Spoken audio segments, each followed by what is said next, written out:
지난 시간에도 이제 1절, 2절을 읽었고, 지난 시간에는 인에 대해서 또 나팔, 또 대접에 대해서 그 상관관계가 어떻게 되는가를 우리가 상고를 했어요.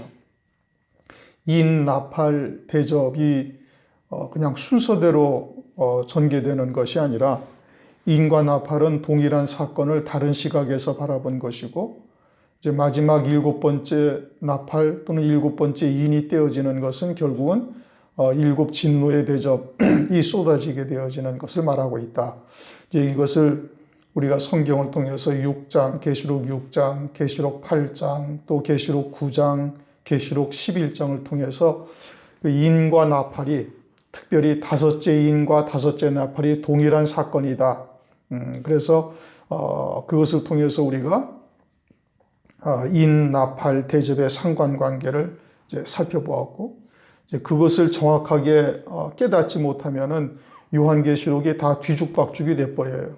순서가 앞뒤 그냥 뒤죽박죽이 돼서 뭐가 뭔지를 전혀 이제 분별하지 못하는 상황이 되는 거예요. 그러니까 정확하게 인, 나팔, 대접의 관계가 어떻게 되는가를 정확하게 이제 성경을 통해서 깨달아야 된다 그거죠. 그래서 이제 지난 시간에 한 번 더 말씀을 드렸고, 요한계시록을 처음 상고할 때도 이미 그것을 한번 말씀을 드렸어요. 그러니까 이제 2번쯤 듣게 되어지면은 그 이제 윤곽을 정확하게 알 수가 있고, 그 성경에서 말씀하시는 부분들 어떻게 해서 다섯째 나팔과 다섯째 인이 같은 사건이고, 여섯째 나팔, 여섯째 인이 어떻게 같은 사건이 되어지는지를 성경을 통해서 말씀을 드렸으니까 그 부분들을 아주 정확하게 딱 보고 확인을 하고 그리고 깨닫고 있으셔야 돼요. 그래야 인, 나팔, 대접에 대해서 혼돈되지 아니하게 되고 환난 가운데 이루어 가시는 하나님의 구원의 섭리를 이제 온전히 깨닫게 되어지는 것이죠.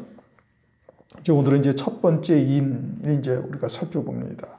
1절, 내가 보매 어린 양이 7인 중 하나를 떼시는 그때에 내가 들으니. 우선 이제 한번 그 6장 1절을 읽었죠. 이제 3절, 둘째 인을 떼실 때에 내가 들으니 그렇게 말씀하십니다. 5절, 셋째 인을 떼실 때에 내가 들으니 그렇게 말씀하고 있죠. 7절, 넷째 인을 떼실 때에 내가 넷째 생물의 음성을 들으니. 9절, 다섯째 인을 떼실 때 내가 보니. 12절, 내가 보니 여섯째 인을 떼실 때 큰 지진이 나며 해가 총단같이 검어지고 온 달이 피같이 되며. 이렇게 말씀을 하시죠. 이제 여기서의 하나의 특징은 뭐냐면 첫 번째 인부터 다섯째 인까지 떼는 동안에는 계속 사도 요한이 내가 들으니 또는 내가 보니 이렇게 말씀을 하고 있어요. 인을 떼고 난 다음에 내가 들으니, 또 인을 떼면서 내가 보니 이러면서 계속 다섯째 인까지는 그와 같은 장면을 말씀을 하고 있는데, 12절 여섯째 인을 뗄 때는 이제는 내가 보니 그렇게 말씀을 하고 있습니다. 1절에서 내가 보매라고 서두에 처음 말하는 것은 이제 총론적으로 인 떼는 과정들을 내가 보니, 이제 첫 번째 인을 떼셨고 첫 번째 인을 뗄 때 내가 들었다 이겁니다. 그리고 계속해서 내가 첫 번째 인, 두 번째 인, 세 번째, 다섯 번째 인까지는 내가 듣고 그 안에서 내가 보고 있는 거예요. 그런데 여섯째 인을 뗄 때는 어때? 여섯째 인을 뗄 때는 바깥에서 여섯째 인 떼는 장면을 보고 있다, 이런 의미인 겁니다.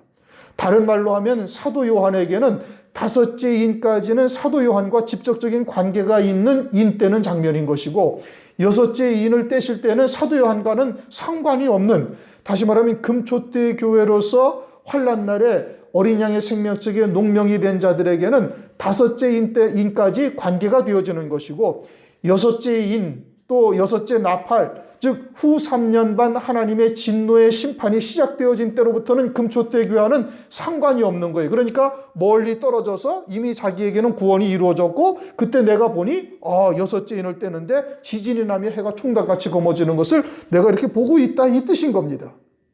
무슨 얘기인지 이해가 되셨어요?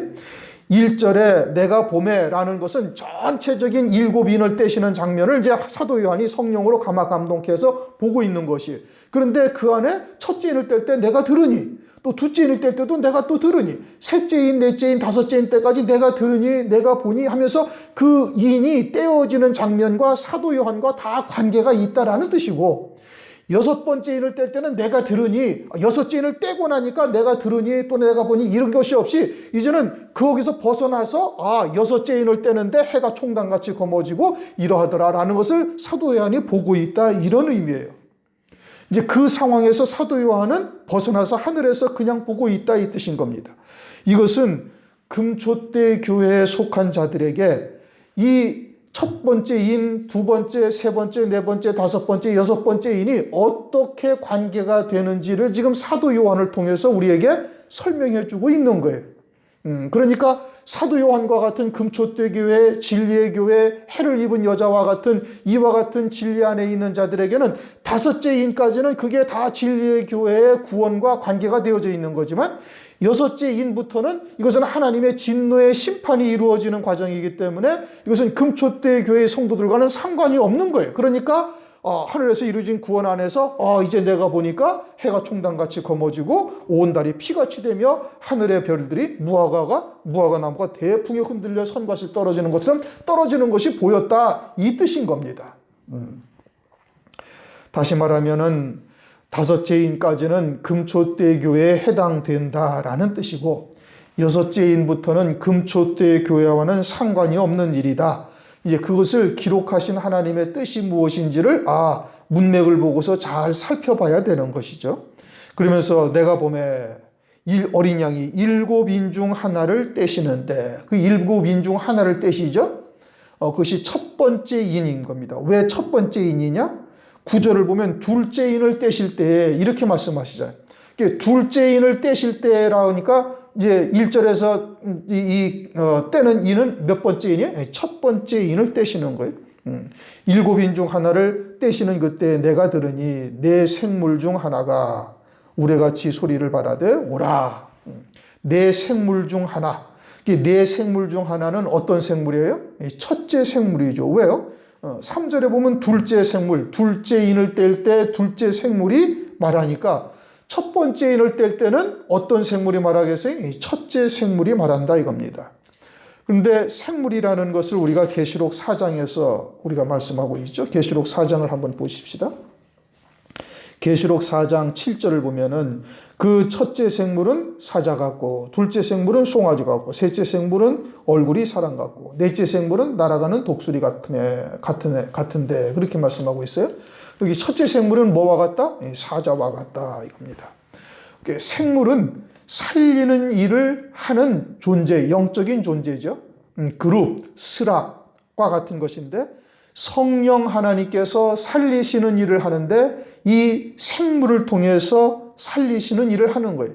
그러니까 피조물 중, 영적인 존재로서 피조물 중 가장 높은 피조물이죠. 그런데 그 첫째 생물은 뭘 한다고요? 살리는 일을 하는데 사자 같은 생물이다, 이렇게 얘기를 해요. 우리가 계시록 7장을 상고할 때 사자 같은 생물이 우리를 살리시는 역사가 무엇라고 설명을 드렸는가 하니, 사자는 짐승의 왕이죠. 짐승을 잡아먹고 사는 것이 사자란 말이에요.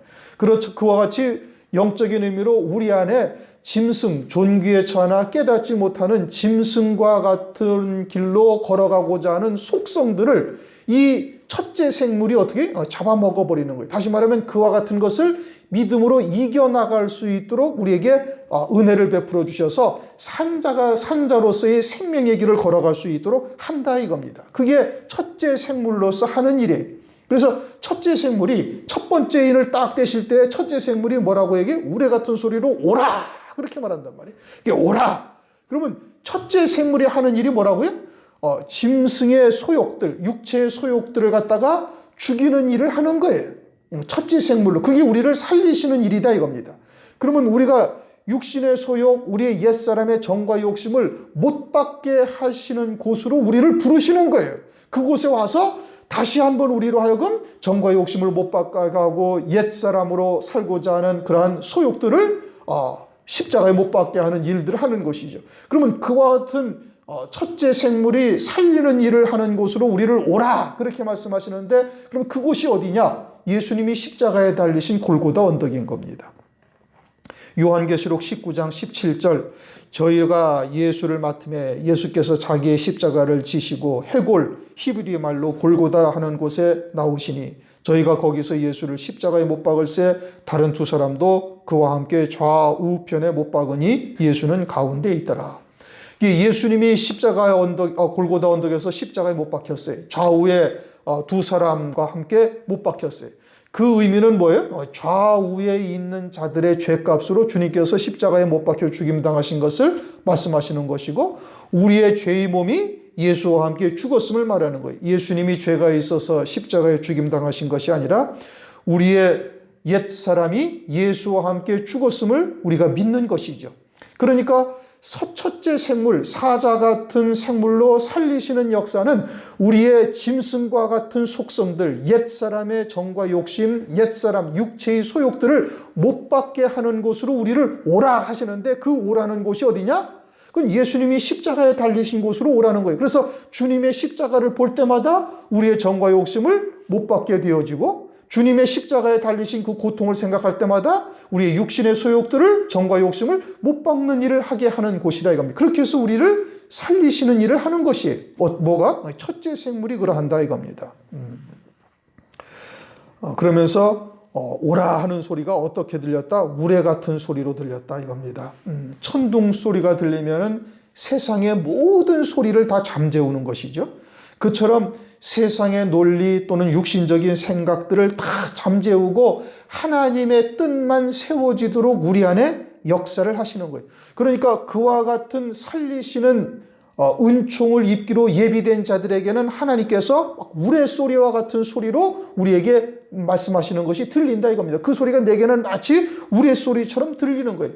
거대한 하나님의 권능으로 거역할 수 없는 힘으로 우리를 잡아 이끌어 가시는 역사를 이제 이루어 가시는 것이죠. 그렇게 해서 점진적으로 육신의 소욕을 못 받게 하시고 영적인 존재로서 우리를 세워 가시는 일을 하신다 이겁니다. 환란이 시작되면은 사람들은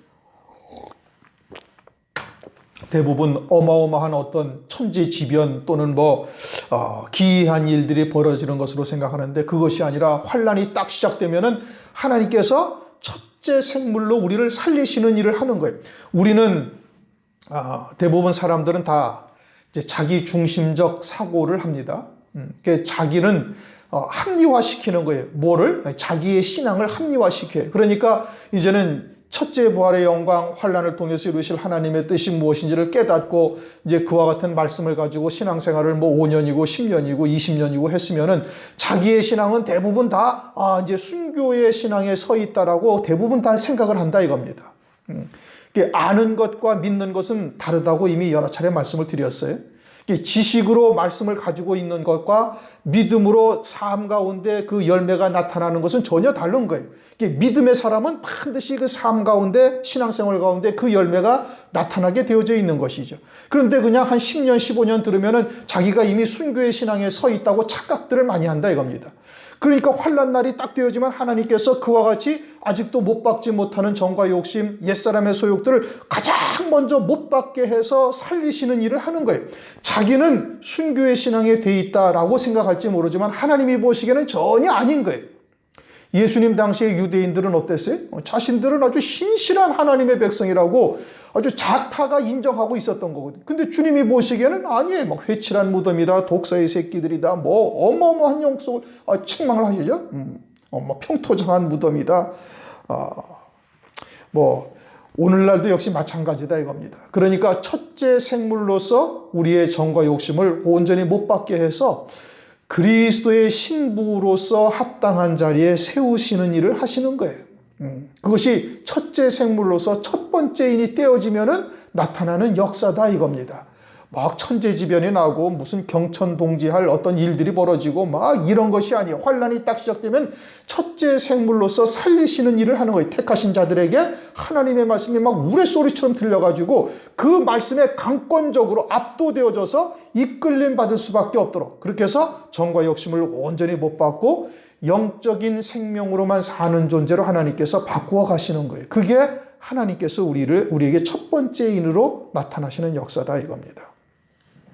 2절 이에 내가 보니 흰 말이 있는데, 그러면서 이제 흰말 탄자가 등장을 하죠. 첫 번째 인을 떼시니까 흰 말이 있고 그 탄자가 활을 가졌고 면류관을 받고 나가서 이기고 또 이기려고 하더라. 이게 흰말 탄자가 등장합니다. 이게 흰말 탄자는 환난 날에 사역하는 하나님의 종들 14만 4천의 종들이 흰말 탄자인 거예요. 두 증인이요 1260일 동안 예언하는 종들이죠. 흰말 탄자는 어떻게 하는가? 계속 이기고 또 나가서 이기게 한다는 것은 희게 하고 또 더욱더 희게 하는 일을 한다 이겁니다. 계시록 6장 11절을 보면 흰색이 이제 무엇을 의미하는가? 이제 성경을 통해서 확인해 봐야죠. 6장 11절 보면은 각각 저희에게 흰 두루마기를 주시며, 이거는 희고 깨끗한 세마포 옷을 입혀 주셨다 이 뜻인 겁니다. 그냥 한국적 표현으로 흰 두루마기라고 얘기를 했는데, 희고 깨끗한, 아주 머리에서 발끝까지 희고 깨끗한 옷을 하나님께서 입혀 주신 거예요. 누구에게? 순교자에게.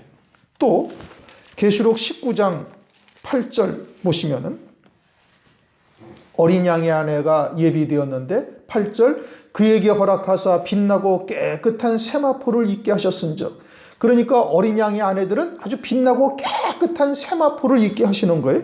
또 19장 14절 하늘에 있는 군대들이 희고 깨끗한 세마포를 입고 백마를 타고 그를 따르더라. 재림하시는 주님을 이제 희고 깨끗한 세마포를 입고 백마를 타고 하늘에 있는 군대들이 주님을 따르더라. 그러니까 흰색이라는 것은 성결케 하고 깨끗게 하는 이와 같은 의미를 우리에게 주고 있는 것이죠.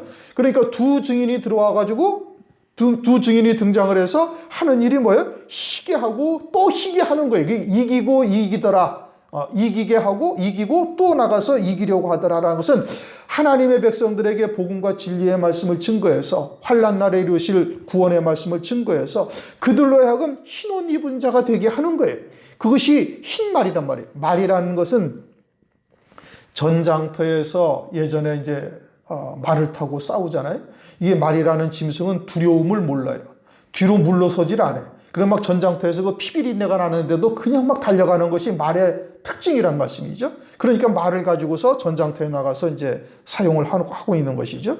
그러니까 말이라는 것은 그냥 계속해서 앞으로 전진을 하는 거예요. 그러니까 흰말 탄 자가 이기고 또 이기려고 하더라는 것은 계속 희게 하고 또 희게 하는 역사를 말하는 것이고, 그것은 환난 날에 사역할 두 증인이요, 두 증인이 환난 날 이루실 하나님의 구원의 말씀을 증거해서 흰 옷 입은 자로 세우는 거예요. 흰 옷 입은 자로 세운다라는 것은 그 환난 가운데 예수의 증거와 하나님의 말씀을 인하여 목배임 받는 자 되게 해서 영적으로 흰 옷 입은 자가 되게 하는 거예요. 그게 이기게 하는 겁니다.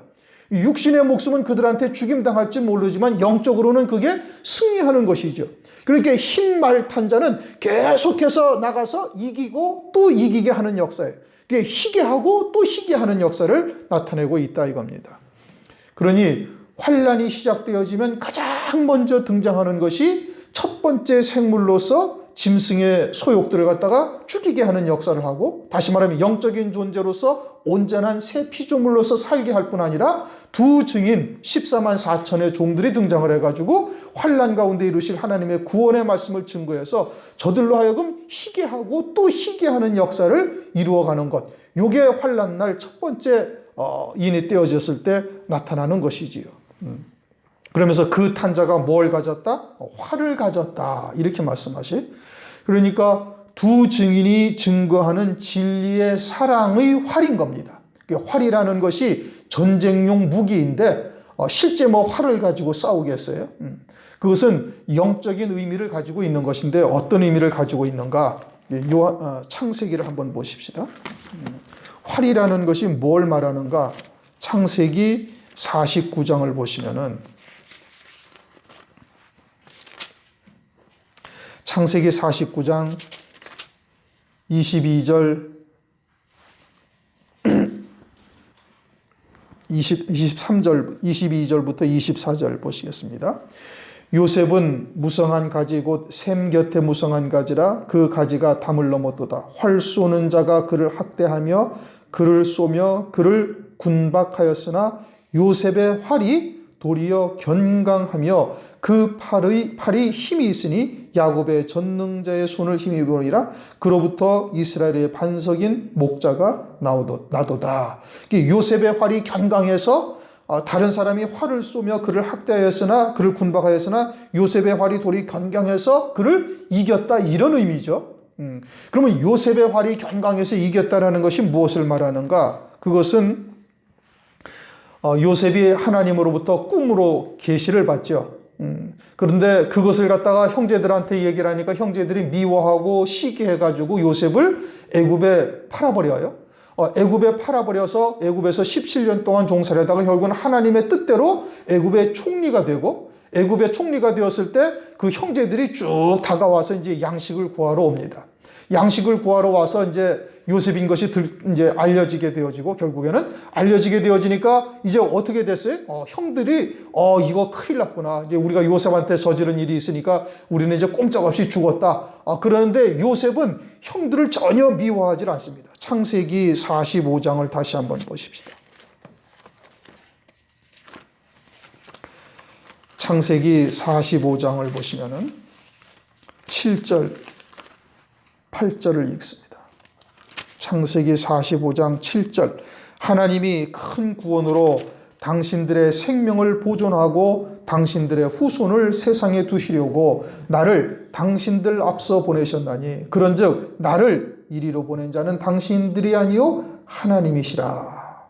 하나님이 나로 바로의 아비를 삼으시며 그 온 집의 주를 삼으시며 애굽의 온 땅의 치리자로 삼으셨나이다. 요셉이 애굽 땅에 와서 총리가 되고 난 다음에 그것을 딱 깨달은 거예요.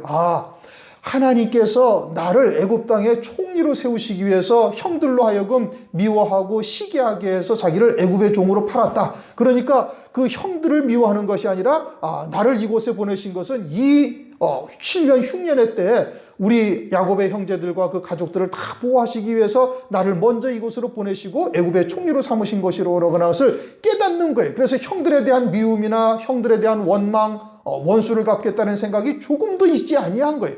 그게 요셉의 활이 견강해서 그 형들의 활을 이겼다라고 말씀하고 있는 겁니다. 그러니까 두 증인이 활을 가졌다. 지금 흰말 탄자가 뭘 가지고 있어요? 활을 가졌다라는 것은 무엇을 의미하는가? 이 적그리스도의 환난 또는 배도한 음녀 교회들에 의해서 핍박받고 죽임당하고 결국은 이제 이와 같이 순교하는 이와 같은 모든 역사가 장차 첫째 부활이라는 하늘나라의 최고의 영광을 우리에게 입히시게 하시려는 하나님의 사랑이요 하나님의 뜻이라는 것을 깨닫고 그들을 미워하거나 원망하거나 하지 아니하는 것이 되는 거예요. 그게 활을 가진 자다 이겁니다.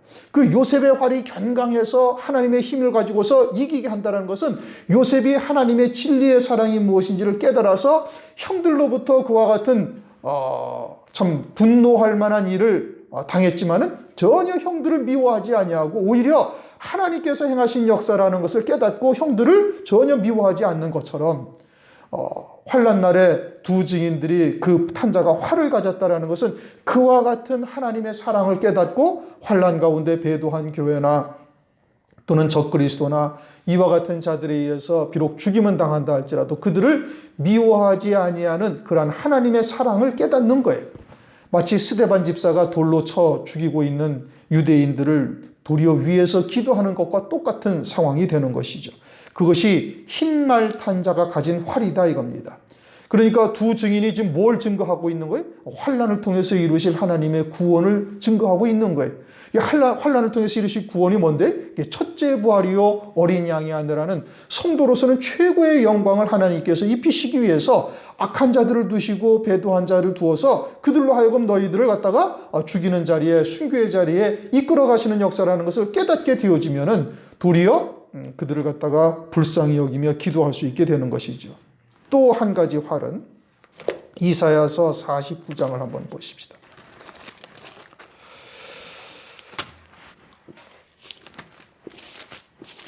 이사야서 49장 2절 3절을 봅니다. 내 입을 날카로운 칼같이 만드시고 나를 그 손 그늘에 숨기시며 나로 마광한 살을 만드사 그 전통에 감추시고 내게 이르시되 너는 나의 종이요 내 영광을 나타낼 이스라엘이라 하였느니라. 하나님께서 마광한 살로 만드신다는 거예요. 아주 반짝반짝 빛나는 살로 만든대. 그것을 무엇로 만들어요? 하나님의 말씀으로 그와 같은 화살을 만드셔서 하나님의 전통에 딱 숨겨두었다가 그리고 하나님이 원하시는 날 그들을 사용하시는 겁니다. 6절 그가 가라사대 네가 나의 종이 되어 야곱의 지파들을 일으키며 이스라엘 중에 보존된 자를 돌아오게 할 것은 오히려 경한 일이라. 내가 또 너로 이방의 빛을 삼아 나의 구원을 베풀어서 땅끝까지 이르게 하리라. 누구를 그렇게 한다는 거예요? 마광한 화살로 하나님의 전통에 감추어진 자들을 환난 날에 그들을 들어서 이방의 빛으로 삼으시며 그들을 통해서 이스라엘 가운데 보존된 자를 돌아오게 하신다는 거예요. 남은 자들을 하나님께서 남겨두신 자들을 살리는 일을 그들을 통해서 한다 이겁니다. 이게 요셉의 활과 같은 것이고 말탄자, 흰 말탄자들이 가지고 있는 활을 말씀하고 있는 거예요. 누가복음 1장을 보시면은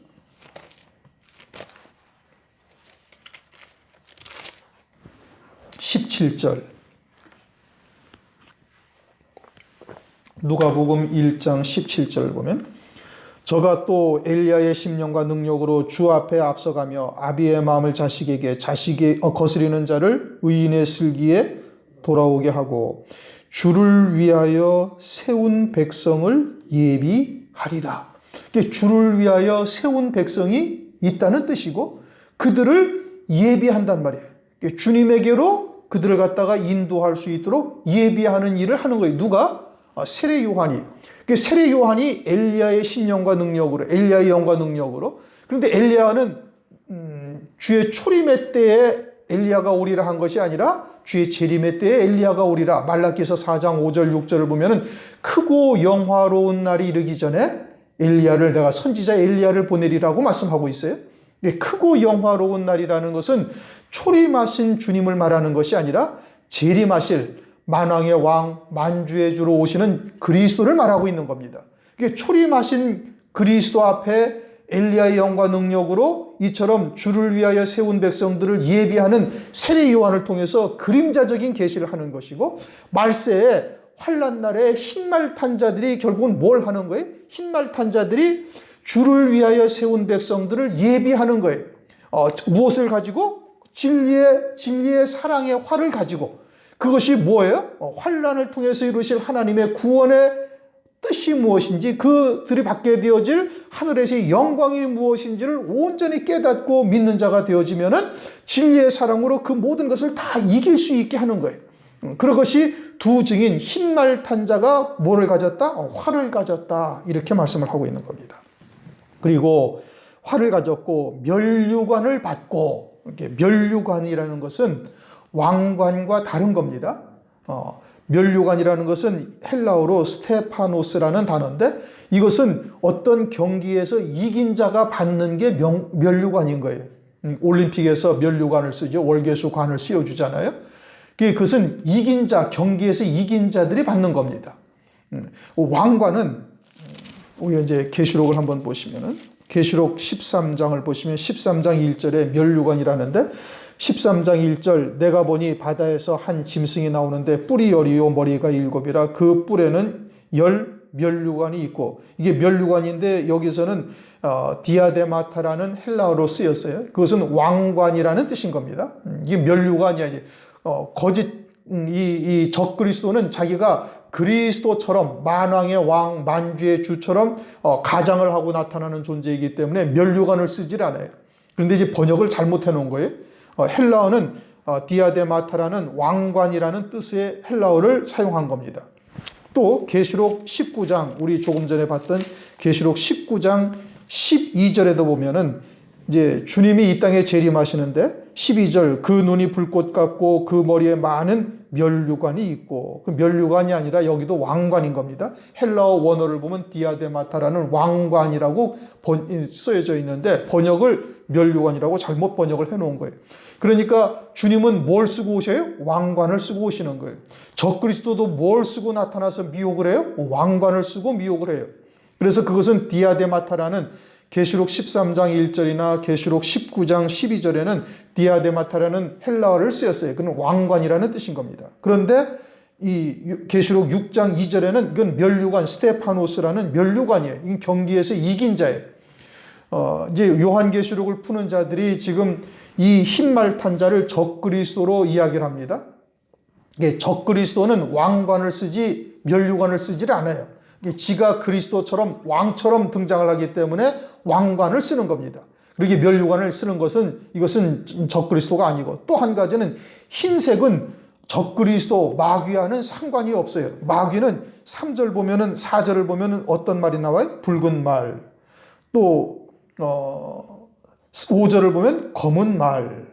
7절, 8절을 보면 청황색 말. 이거는 전부 다 마귀에게 속한 것들이에요. 검은 말은 계속해서 검게 하고 또 검게 하는 거예요. 다 불타 사라지게 하는 거예요. 붉은 말은 계속해서 붉게 하고 또 붉게 하는 거예요. 청황색 말은 계속 청황색으로 시퍼렇게 멍들어 그냥 핍박하고 때리고 죽이는 일. 이것이 청황색 말이 계속 하는 일이에요. 그러니까 마귀는 붉은 말 또는 계시록 13장에도 보면은 12장에도 보면은 12장 붉은 용 9절 보면은 3절에도 9절에도 뭐라고 말씀하고 있는데 3절 하늘에 또 다른 이적이 보이니 보라 한 붉은 용이 있어. 그 붉은 용이 뭐다? 9절 큰 용이 내어 쫓기니 곧 옛 뱀 곧 마귀라고도 하고 사단이라고도 하는 온 천하를 꿰는 자라.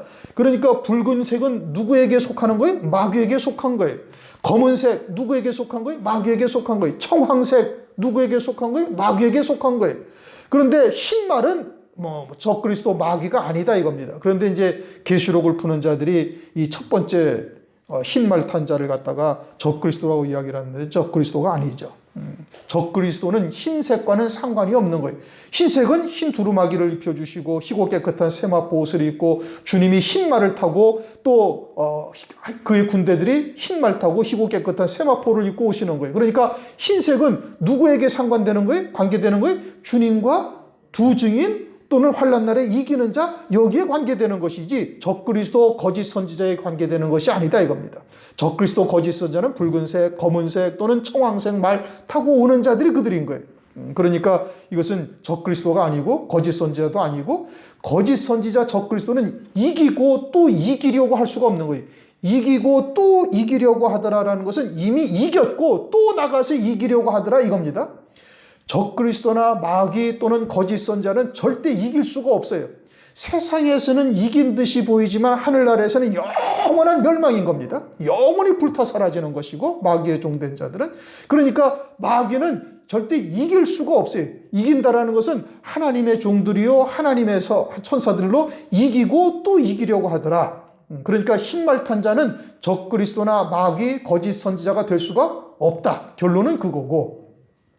흰말 탄 자가 활을 가졌다. 그것은 진리의 사랑의 활인 것이고 그것은 환난 가운데 능히 이기게 하시는 하나님의 말씀을 아주 우레소리처럼 들리게 해가지고 그 말씀에 확 박혀서 다른 모든 생각들을 다 내려놓고 그 말씀에 이끌림 받는 자가 되게 하시는 역사를 이루시는 거예요. 그렇게 해서 면류관을 받았다. 그것은 환난 가운데 승리하는 것을 말하는 것이고 이기고 또 이기려고 하더라. 이기고 이기려고 한다는 것은 이미 하나님의 말씀을 증거해서 그들을 살리고 또 살리는 일을 위해서 또 나가는 이와 같은 두 증인의 사명, 사역을 이제 나타내고 있는 겁니다. 그러니까 마귀가 또는 거짓 선지자 또는 적그리스도 이것은 흰말 탄 자와는 전혀 상관이 없는 것이다 이겁니다. 그러니까 환란이 시작되면 가장 먼저 어떤 일을 하셔요? 살리시는 일을 하는 거예요. 우리는 신부의 신앙에 되었다. 이제 이 말씀을 듣고 한 15년, 20년 되면은 그래도 이제 말씀에 들은 것이 있고 그래도 이제 삶에 어느 정도 이제 열매도 조금 나타나고 그러면은 순교의 신앙에 서 있다고 본인은 생각할 수 있을지 모르지만 주님이 보시는 시각은 다르다 이겁니다. 그러니까 그들에게 제일 먼저 어떻게 하는 거예요? 살리시는 일을 하는 거예요. 흰말 탄 자를 통해서 온전한 순교의 신앙에 서는 자로 정과 욕심을 못 받게 하고, 그리고는 예수의 증거와 하나님의 말씀을 인하여 능히 신앙의 정절을 지킬 수 있는 자로 세우시는 일을 먼저 하나님께서 하신다 이겁니다. 그리고서는 두 증인들이 이제 1260일 동안 예언의 권세를 가지고 하늘을 닫아서 비 오지 않게 하고, 그리고 그들을 해하려 하는 자는 그냥 원하는 대로 재앙을 일으켜서 해하는 자가 해할 수 없도록 철저한 권세를 하나님께서 주시는 거예요. 3년 반 동안 그 사역을 하는 데 있어서 적그리스도도 그들을 해하지를 못하는 거예요. 그래서 이제 그들이 한때 두때 반때 말씀을 전거해서 살릴 자를 다 살리고 순교케 하는 일을 다 감당하고 제일 마지막에 이제 순교하게 되는 것이죠. 흰말 탄 자는 두 증인을 말하는 겁니다. 14만 4천의 살아계신 하나님의 인을 이마에 맞은 두 증인들을 말하는 것이고, 그들을 통해서 먼저 살리시는 일을 하는 거예요. 요한계시록을 보셔도 환란이 시작되기 전에 7 금초대 교회를 통해서 택한 백성들을 살리시는 일을 먼저 보여주고 계시잖아요. 그리고 4장에 가서는 금멸류관 쓴 24장로를 딱 보여주고, 환란 전체를 통해서 이루실 하나님의 가장 기쁘신 뜻이 어디에 있는지를 먼저 우리에게 딱 보여주시는 거예요. 마치 주님이 이 땅에 오셔가지고 처음 표적을 요한복음 2장에 갈릴리 가나의 어린 양의 혼인잔치를 상징하는 그 혼인잔치의 첫 표적을 베푸시듯이, 그처럼 주님께서 첫 번째 생물이 딱 등장을 하게 되어지면 두 증인과 함께 이처럼 살리시는 일을 하신다. 이제 그것을 우리에게 지금 나타내고 계시는 것이죠.